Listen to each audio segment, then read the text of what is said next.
तो आप लोग सारे 12th में हैं इस बार? तो आप लोग का स्ट्रीम क्या है?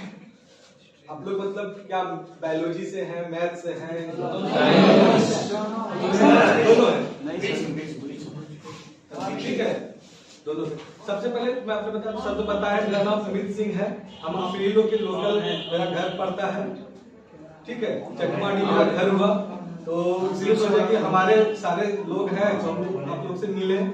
तो सबसे पहले तो मैं कुछ चीजें आप लोग के कैरियर के बारे में बताना चाहता हूँ कि आप लोग भी जैसे 10+2 पास आउट होने वाले हैं, 10+2 पास आउट होने के बाद आप लोग क्या क्या कर सकते हैं, ठीक है। सबसे पहले मैं आप लोग से जानना चाहूंगा कि आप लोग के मन में क्या क्या प्लानिंग चल रहा है, क्योंकि हर लोग तो कुछ ना कुछ प्लानिंग करके रखे होंगे, मुझे ये करना है, मुझे ये करना है।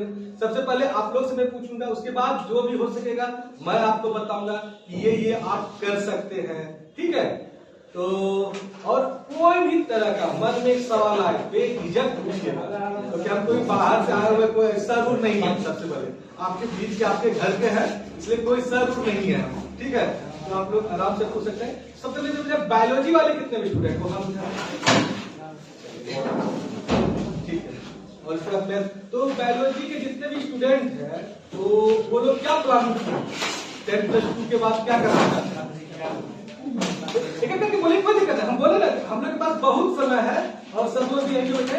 आप लोग बताए बायोलॉजी से आप लोग 10+2 करना चाह रहे हैं, 10+2 इंटर पास करने के बाद क्या करना चाह रहे हैं 10+2 के बाद? आप बताइए, बोलिए जो मन में है बोलिए।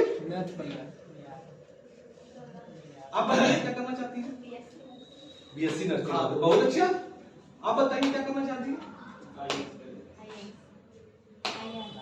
आईएएस का तैयारी करना चाहते हैं, चलिए बहुत अच्छा। आप देखिए आईएएस की तैयारी करने के लिए आपको डायरेक्ट उसका यूपीएससी होता है, ठीक है, वो कंडक्ट करती है उसके एग्जाम का, ठीक है। तो वो ग्रेजुएशन के बाद होता है, ठीक है, ठीक है। आप बीएससी नर्सिंग करना चाहती हैं, बीएससी नर्सिंग के बारे में कुछ पता है आपको, क्या होता है, कुछ जानती हैं? जानती है, पता ही नहीं जानते कोई बात नहीं, ऐसा कोई नहीं है, हम लोग भी सीखे ही हैं, हम लोग को भी ऐसा नहीं कि कहीं पता चल गया। पता है आपको बीएससी नर्सिंग के बारे में कुछ नहीं पता? यहाँ पे किसी को पता है बीएससी नर्सिंग के बारे में? नहीं पता आप लोग को? सबसे पहले समझिए बीएससी नर्सिंग का जो कोर्स ड्यूरेशन होता है वो 4 इयर्स का होता है, वो 4 साल का कोर्स है और वो बैचलर डिग्री है। मतलब आप बीएससी नर्सिंग कर रहे हैं तो आप ग्रेजुएट हो जाते हैं, मतलब आपका बीएससी नर्सिंग होने से, कंप्लीट होने से, जैसे कि ग्रेजुएशन पास होता है ना, बहुत आदमी बीए कर लेते हैं, बीसीए कर लेते हैं, तो आप भी एक तरह से ग्रेजुएट हो जाते हैं, ठीक है। तो अब बीएससी नर्सिंग जो है ये मेडिकल कोर्स है, ठीक है। ये कोर्स क्या है? मेडिकल कोर्स है। मेडिकल कोर्स है तो मेडिकल कोर्स में इसमें मेडिकल के रिलेटिव ही आपको पढ़ाई कराया जाएगा। 4 साल जो आप पढ़ाई कीजिएगा उसी संबंधित पढ़ाई है, जिसमें कि अभी जो सरकार ने प्रावधान उसमें कुछ चेंजेस किया है। पहले क्या था कि कोई भी स्टूडेंट 10+2 बायोलॉजी से पास आउट है तो वो बीएससी नर्सिंग कर सकते हैं, ये अभी भी चल रहा है। लेकिन आने वाले समय में हो सकता है कि अगले साल तक में ये कोर्स करते कि नीट में भी इसको लाते कि जो बच्चे नीट क्वालिफाई करेंगे वही बीएससी नर्सिंग कर सकता है। ऐसे अभी भी जो 2 बहुत बड़े यूनिवर्सिटी जैसे कि आप यहाँ पे जाते हैं, बीएचयू है, जानते होंगे, वहां पे भी जो बीएससी नर्सिंग होता है विदाउट नीट का नहीं होता है। अलीगढ़ मुस्लिम विश्वविद्यालय, वहां पे भी बीएससी नर्सिंग होता है, वो नीट के ही थ्रू होता है, डायरेक्ट नहीं होता है। जैसे कि नॉर्मली आप इधर से करते हैं तो हो जाता है, ठीक है। और इसमें कोई ऐसा भी स्टूडेंट है जो कि नीट का प्रिपरेशन करना चाह रहा हो या कर रहा हो? आप लोगों को कोई ऐसा है जो कि नीट का प्रिपरेशन कर रहा है? बायोलॉजी वाले कोई नहीं कर रहा है अभी? आप लोग सिर्फ 12th का भी फोकस किए हुए। तो आप लोग बताइए, लड़के जो बायोलॉजी से क्लास कर रहे हैं अभी, उनका क्या आगे का क्या प्लानिंग है? आगे 12th के बाद क्या करना है? ग्रेजुएशन कीजिएगा? आप अपने फ्यूचर प्लानिंग के बारे में सबको बताइए कि हमारा फ्यूचर प्लानिंग ये है ना। सर आपको बताएंगे आपको इम्प्लीमेंट कैसे करना है, नहीं तो 5 मिनट में सेशन खत्म हो जाएगा, है ना। आपका प्रश्न नहीं होगा तो हम 5 मिनट में क्या बताएंगे? आप अपने बारे में बताइएगा आप खुल के। और इसमें जो है कोई बिल्कुल सहजता से, जैसे सर सहज है आपके साथ, है ना। मैंने कहा सर का बहुत बड़ा इंस्टीट्यूट चलता है पटना, और सर का सरलता देखिए, सर की सहजता देखिए, और इसलिए जैसे सर सहज है, आप भी फैमिलियर होके अपने प्रश्नों को करें। जी सर, आप लोग बताइए कि आप जो करना है, मुझे एनडीए का तैयारी करना है, मुझे एयरफोर्स में जाना है, जो करना है कुछ तो करना होगा ना। ऐसा थोड़ी कि इंटर बाद पढ़ाई छोड़ दीजिएगा, कुछ तो कीजिएगा। तो आप बताइए क्या करना चाहते हैं आप लोग 12th के बाद? जो बच्चे बायोलॉजी के बारे में बताइए, नीट के बारे में जानकारी लेना चाहते हैं, ठीक है, बहुत अच्छा। देखिए सबसे पहले तो नीट समझिए, नीट क्या है? नीट एक एंट्रेंस एग्जाम है जो बच्चे मेडिकल सेक्टर में, ठीक है, अपना कैरियर बनाना चाहते हैं, उनको उस सेक्टर में जाने के लिए कॉलेज में एडमिशन के लिए एंट्रेंस एग्जाम देना पड़ता है, जिसको नीट बोलते हैं, ठीक है। नीट का एग्जाम नाटा जो है कंडक्ट करती है, ठीक है। कौन कंडक्ट करती है? नाटा ये एंट्रेंस एग्जाम को कंडक्ट करती है। नीट में आपको जो पढ़ाई करनी होती है वो 3 पेपर पढ़ाई करनी होती है, फिजिक्स, केमिस्ट्री और बायोलॉजी। लेकिन एग्जाम जब आप दीजिएगा तो आपको 4 ग्रुप का एग्जाम देना होता है। पढ़ रहे हैं 3 पेपर, लेकिन एग्जाम देना होता है 4 का। कौन कौन सा? फिजिक्स का ग्रुप बनता है। फिजिक्स में भी 2 ग्रुप है। पहले ग्रुप से आपको 35 मार्क्स का क्वेश्चन आएगा, ठीक है, और दूसरे में 15 मार्क्स का आता है, 15 क्वेश्चन आता है। उसी तरह केमिस्ट्री में आता है, लेकिन बायोलॉजी का 2 पार्ट हो जाता है वहां पे, एक बॉटनी का होता है और दूसरा जूलॉजी का होता है। टोटल मार्क्स जो नीट का होता है वो 720 नंबर का होता है। कितने नंबर का होता है? 720। और आप एक वहां पे जितने भी क्वेश्चन होंगे वो ऑब्जेक्टिव होते हैं। नीट में जितना भी क्वेश्चन होगा वो क्या होगा? ऑब्जेक्टिव क्वेश्चन होगा। और आप यदि वहां पे कोई जब एग्जाम देते हैं और आप एक सही सवाल का आंसर देते हैं तो आपको 4 नंबर मिलता है। कितना नंबर मिलता है? 4 नंबर मिलता है। इसमें क्या है कि टोटल आपसे जो क्वेश्चन आएगा, आपको जो टोटल क्वेश्चन आएगा वो 200 क्वेश्चन आता है, जिसमें आपको 180 क्वेश्चन का आंसर देना है। 20 क्वेश्चन जो है वो एक्स्ट्रा रहता है, मतलब आप चूज कर सकते हैं। मान लीजिए कि यहां से वहां तक आपका टोटल 120 है, 200 क्वेश्चन है, तो उसमें 180 नहीं दे सकते, मतलब उसमें कोई भी क्वेश्चन आप चूज कर सकते हैं, लेकिन क्वेश्चन आपको 180 ही देना है। तो आप जोड़ लीजिए, 180 गुणा 4 करते हैं, कितना होता है? 720 हो गया। इसमें क्या होता है? इसमें निगेटिव मार्किंग भी होता है, ठीक है। यदि आप एक क्वेश्चन का गलत आंसर देते हैं तो आपका 1 मार्क्स कट जाता है। बात को समझे? जैसे मान लीजिए आपने फिजिक्स में 15 क्वेश्चन अटेम्प्ट लिया, जिसमें आपका 13 क्वेश्चन ही सही है, 2 क्वेश्चन गलत हो गया, तो 2 क्वेश्चन जगह उसका मार्क्स आपका कटेगा, तो माइनस मार्किंग होता है। इस एंट्रेंस एग्जाम में क्या होता है? माइनस मार्किंग होता है। और हर साल इसका एक कटअप आता है, ठीक है। जैसे नीट का कटअप हुआ कि कितना, अभी तक जो हम लोग देख रहे हैं, जो लगातार नीट का जो जनरल कैटेगरी के जितने भी कैंडिडेट हैं उनका 50% कटअप जाता है। तो 50% ये मत सोचिएगा कि 720 का 50% हो जाता है, वो अपीयरेंस का 50% होता है, वो कटअप बनता है। जैसे मैं आपको बता दूं कि 2021 में जो नीट का रिजल्ट आया था, आप लोग जानते हैं, ठीक है।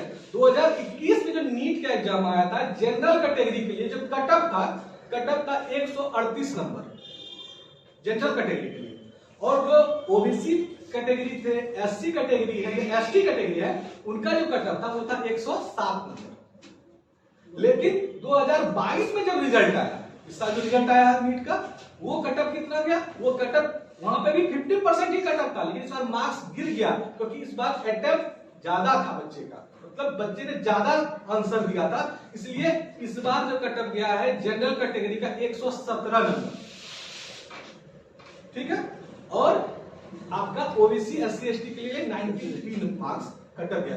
कटअप का मतलब ये होता है कि आप जब कटअप क्रॉस कर जाते हैं, जैसे आपने से किसी ने नीट का एग्जाम दिया, ठीक है, नीट का एग्जाम दिया आपने कटअप क्रॉस कर गया, मतलब आप जो भी कैटेगरी से है, जो भी आपका कैटेगरी है, ये मान लीजिए जनरल कैटेगरी से है, आपका 117 कटअप है, आपने 117 या 118 नंबर ले आया, तब आप एलिजिबल होते हैं एडमिशन के लिए। अब नीट के थ्रू किस किस कोर्स में एडमिशन होता है कोई बता सकते हैं? नीट के थ्रू किस किस कोर्स में आप एडमिशन, नीट ने आप एंट्रेंस एग्जाम दे दिए, एंट्रेंस दिए तो उसके थ्रू एडमिशन जो होगा किस किस कोर्स में होगा, ये आपको पता है? नहीं पता है?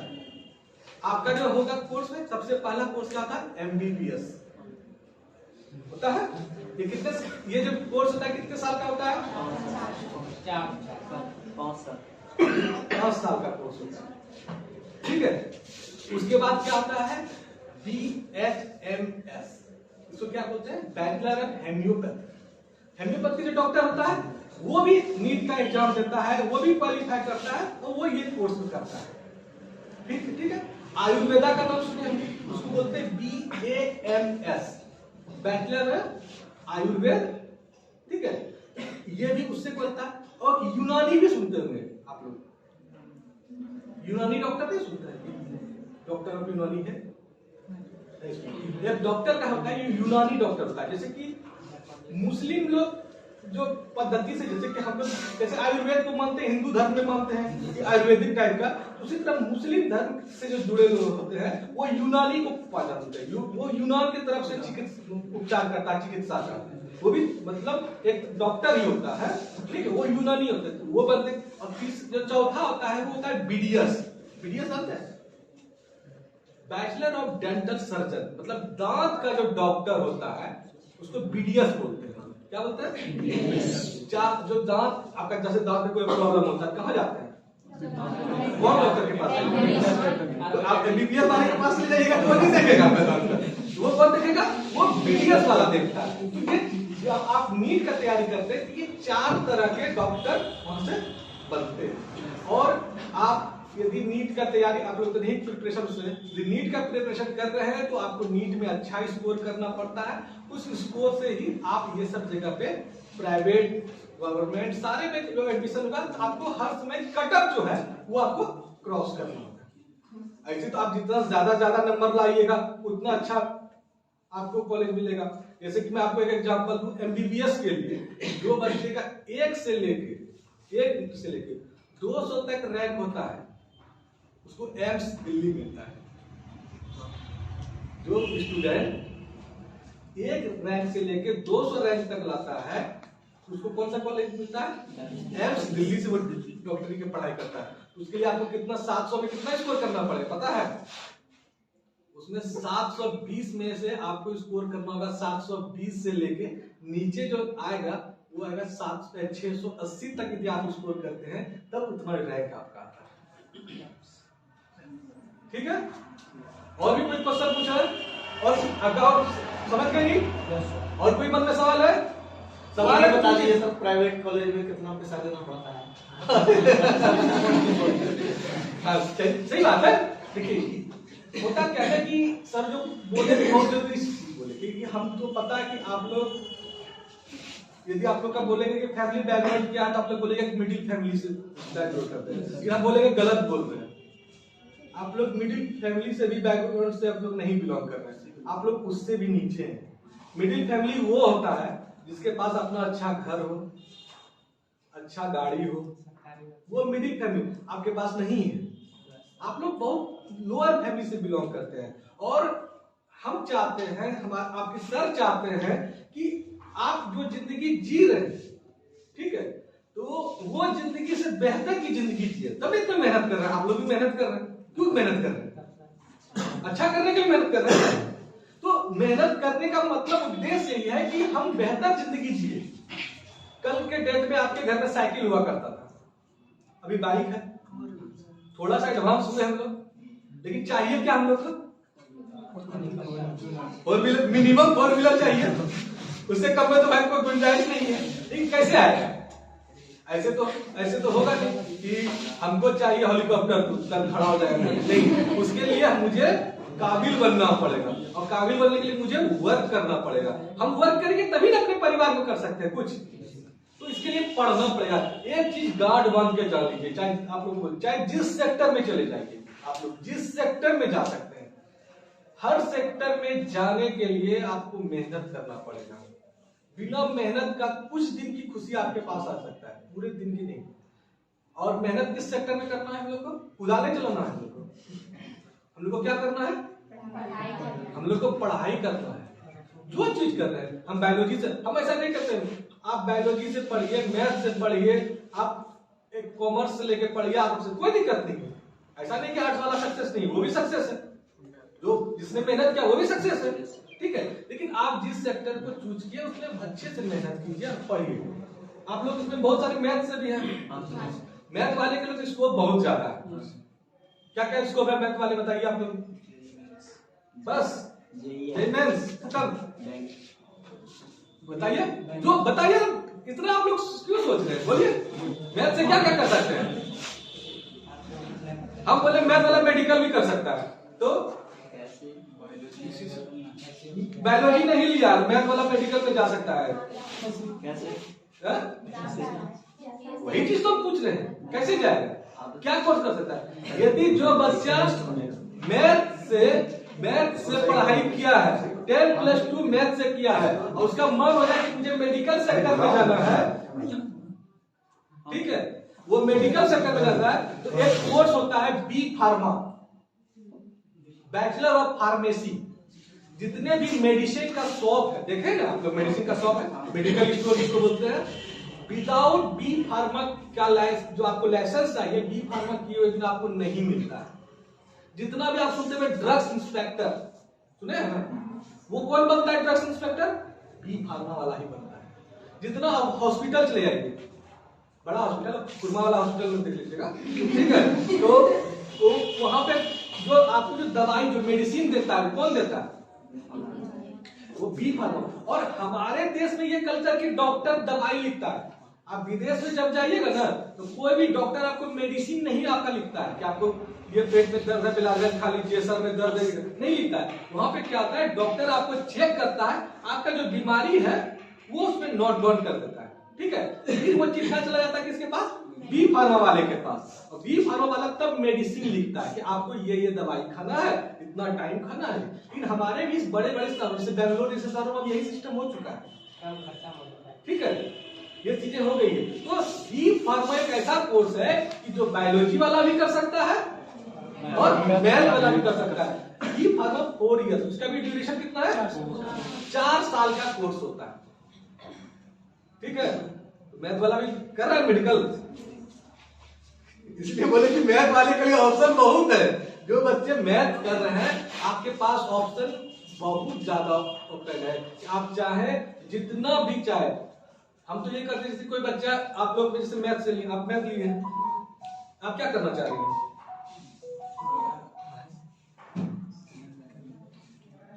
ये तो नहीं सोच लिया है कि इंटर करके किसी तरह ग्रेजुएशन करके फिर शादी कर लेके निश्चिंत हो जाओगे, नहीं। देखिए ये हमारा कल्चर है, हंसने वाली बात नहीं है। हमारे घर में यही हो रहा है, हमारे घर में यही हो रहा है ना।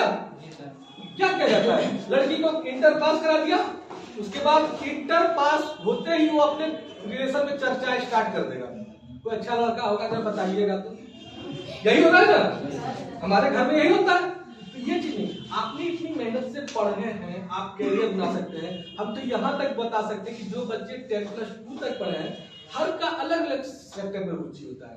किसी का मन है कि हम इस सेक्टर में जाए, कोई जरूरी नहीं है कि सब एक ही जैसा चल सकता है। तो संभव है जो आप कर सकते हैं ये कर सकते हैं, इनकी क्वालिटी कुछ और है, आपकी क्वालिटी कुछ और है, आप कुछ अलग सेक्टर में अपना करियर बना सकते हैं। तो वो चीज को ध्यान रखें। आप चाहे तो 10+2 के बाद यदि आपका इच्छा हम टीचिंग लाइन में जाना चाहते हैं, उनको पढ़ाने का इंटरेस्ट है, आप वो भी कर सकते हैं। 10+2 के बाद एक कोर्स होता है जिसका नाम है डीएलएड, नाम सुने? डीएलएड भी बहुत लोग कर लेते हैं, लेकिन डीएलएड वाले क्या होते हैं, वो टीचर बन जाते हैं। कहाँ मिलता है? 5 क्लास तक के क्लास का वो टीचर बनता है, ठीक है। तो वो रुचि पे। अब रही बात, पहले हम लोग मैथ वाले से बात कर लें। आप लोग मैथ वाले बताइए क्या क्या कर सकते हैं आप लोग, तब हम फिर बताएंगे मैथ वाला क्या क्या कर सकता है। बताइए एयरफोर्स से तैयारी कर सकते हैं, बहुत अच्छा बात है। एनडीए कर सकते हैं, और क्या कर सकते हैं? जेई है, मेंस, बीटेक और जेई मेंस। जेई मेंस जो है ना, वो भी एक, जैसे नीट एक एंट्रेंस एग्जाम है ना, उसी तरह जेई मेंस भी एक एंट्रेंस एग्जाम है। इंजीनियरिंग सेक्टर में जाने के लिए आपको एक एग्जाम देना पड़ता है जिसका नाम है जेई मेंस। जेई मेंस के बारे में पता है हम लोग को? नहीं पता है। जेई मेंस का 2 एग्जाम होता है,